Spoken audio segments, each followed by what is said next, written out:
Todos conhecem a história da Elisa Samúdio e do goleiro Bruno, mas poucas pessoas sabem como que ele vive hoje em dia depois de 10 anos do acontecido. Cara, o final dessa história é bem chocante.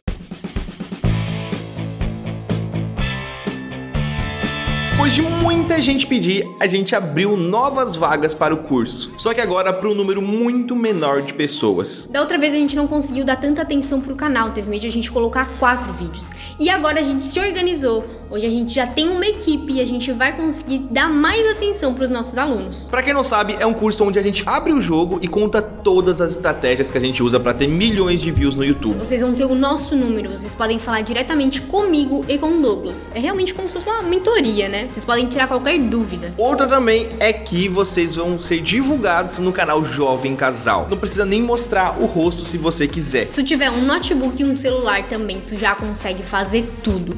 Enfim, a gente vai mostrar no link aqui embaixo todas as informações e quanto a gente ganha com o YouTube. Mas antes, vamos dar um breve resumo da história para vocês entenderem melhor. A modelo Elisa Samúdio, de apenas 25 anos de idade, desapareceu misteriosamente em junho de 2010. A Elisa ela passava por uma fase muito difícil porque ela estava disputando a pensão do seu filho com o goleiro Bruno, que na época jogava pelo Flamengo. E vai lembrar que, tipo, as modelos, quando estão grávidas, elas param de trabalhar, tá ligado? Então, tipo, eu acho que era uma época de situação financeira bem precária pra Elisa. E a Elisa, ela ficou grávida, né, do atleta bem quando ele estava no seu auge da sua carreira. E o Bruno negou, disse que o filho não era dele. E a discussão entre os dois era frequente, né? Ela chegou até a prestar queixa contra o goleiro Bruno, na delegacia do Rio de Janeiro. E foi daí que começaram as ameaças contra a vida dela. Lá em 2010, quando tinham toda essa suspeita, achavam que era só por causa da pensão. Mas, cara, não faz nenhum sentido um cara com um salário enorme desse não querer pagar pensão e fazer o que ele fez. Então, tem muitas entrelinhas nessa história ainda. O famoso Macarrão, né, que é amigo de Bruno, forçava meio que ela a tomar um comprimido para abortar o menino. Então a gravidez ela não foi interrompida e o menino nasceu com o nome de Bruno em fevereiro de 2010. E o resto da história eu acho que vocês já sabem, né? Não vou ficar contando detalhes aqui porque provavelmente vocês já ouviram. Porque o foco realmente é mostrar como eles estão hoje em dia.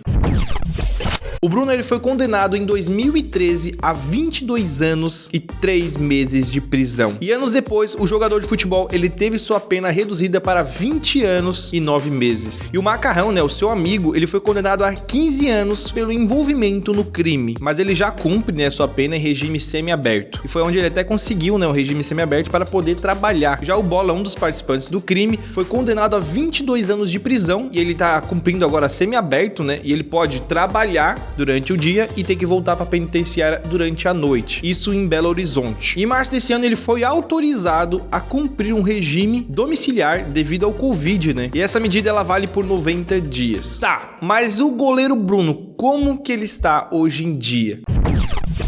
Atualmente ele cumpre prisão em regime semiaberto e ele tenta voltar ao futebol até hoje. Segundo uma entrevista, ele disse o seguinte: as pessoas não me deixam trabalhar, eles vão colocar pão na minha mesa? E em janeiro, o time Operário de Várzea Grande, time do Mato Grosso, desistiu de contratar o goleiro Bruno. Tudo porque teve uma imensa pressão da torcida, tipo, pô, vocês não vão contratar uma pessoa que já foi presa por um crime tão bárbaro, né? Isso não aconteceu uma vez, já aconteceu diversas vezes. Inclusive, a gente vai comentar daqui a pouco sobre o time que ele tá jogando. Cara, teve diversas polêmicas, a torcida, assim, é aquele 50-50, tem uma galera que idolatra ele, tem uma galera que, cara, não quer ele nunca, sabe? E o que acontece é que saem muitos patrocinadores por conta disso. Exatamente o que ele falou, saem muitos patrocinadores do time, e isso prejudica demais o time, porque os times precisam disso, né? Porque ninguém quer financiar sua marca a um grande crime que aconteceu, né? Até que em julho desse ano, o time Rio Branco, né, do Acre, mano, ele foi jogado lá no Acre, anunciou a contratação do goleiro Bruno.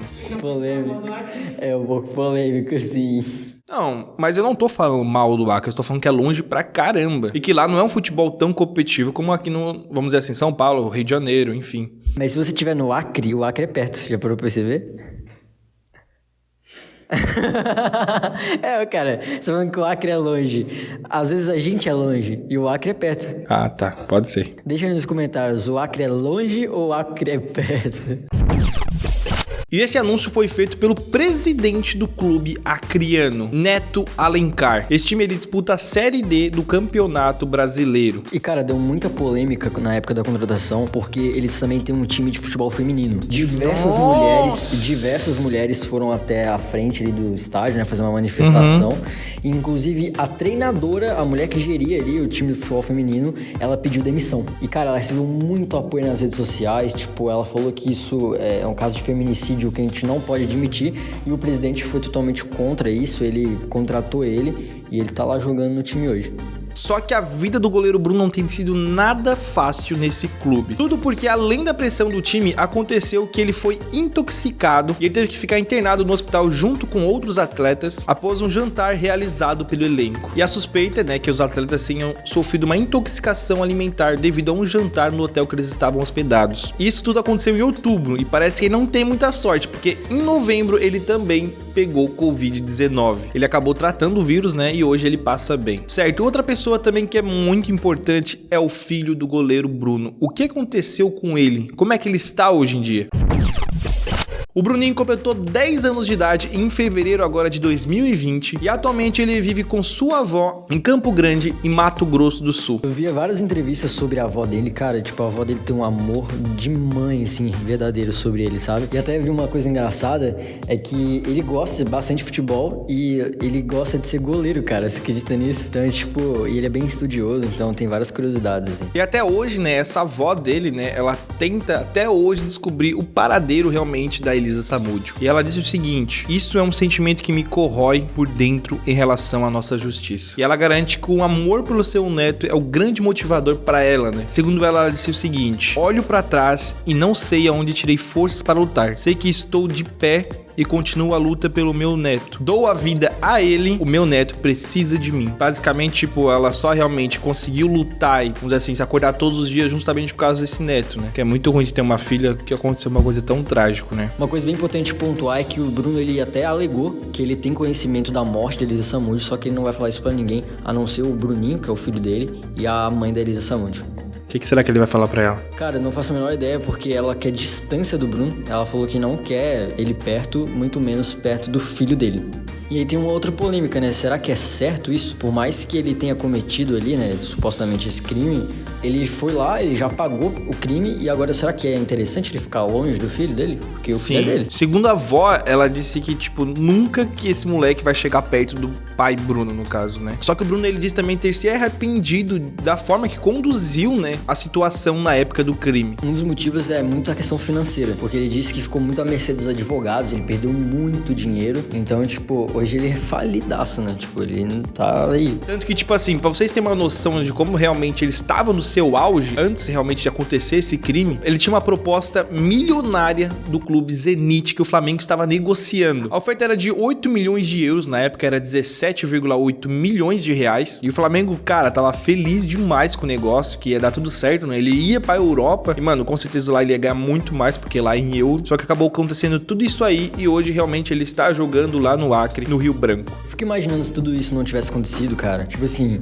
ele tinha, sei lá, 25 anos, ele era muito novo, ele tava no auge. Ele ia pra Europa, provavelmente ele ia jogar muito bem na Europa, ele poderia voltar pro Brasil. E, cara, ele ia defender o Brasil na Copa de 2014. Já pra pensar nisso? Porque ele ia ter 29 anos, que uma idade pra um goleiro ia dar muito bom. Ele era um ótimo goleiro, só que ele fez o que ele fez. Então é isso, galera. Espero que você tenha gostado do vídeo. E, galera, ajude a gente a chegar a 1,5 milhão de inscritos. Estamos quase chegando. Então já clica aqui no se inscrever-se pra gente chegar logo. Então é isso, tchau.